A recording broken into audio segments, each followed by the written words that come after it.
ส่งประคันเลนหิงอ่ะพวกคุยก็มันตลกปุ๊บก็ทั้งต้นแหวน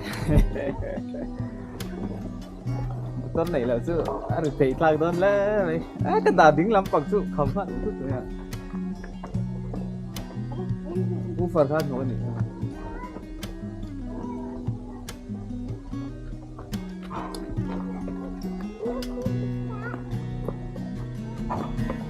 cái sau sáng cái này ngay tiền về tiền vẫn đủ không chứ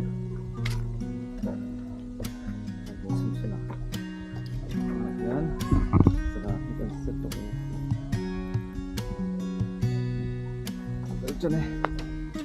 như thế là đá cát thì rất sao các bạn thì mai cái thèm ăn gì đấy em ăn mấy thèm mà bắt đầu về đá cát có chưa gì được cần quá sống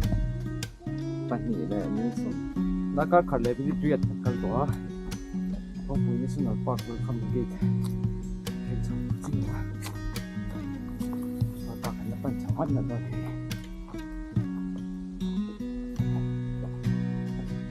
không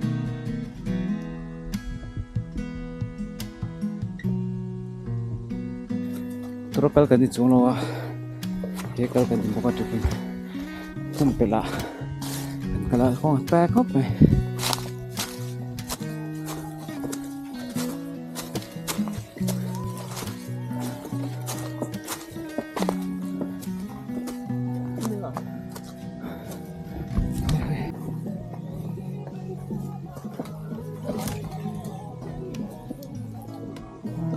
con khổ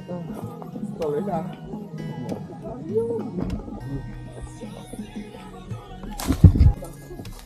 mình thấy là thì tụt này cái gì chúng ta như thế em không cứ con khổ lấy nữa đã cả thì là mình ít xồm về cái khổ qua cái gần nó thấy cái gì đó lại thì tổ mấy thì lấy mình là sao thì đâu hết không phải chẳng nó thì thể lâu này chứ sao sao đi cái này á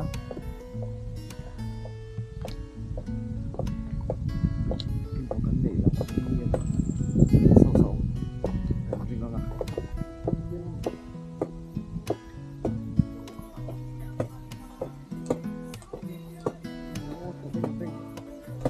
sao lại đến số anh không này tôi không này con thì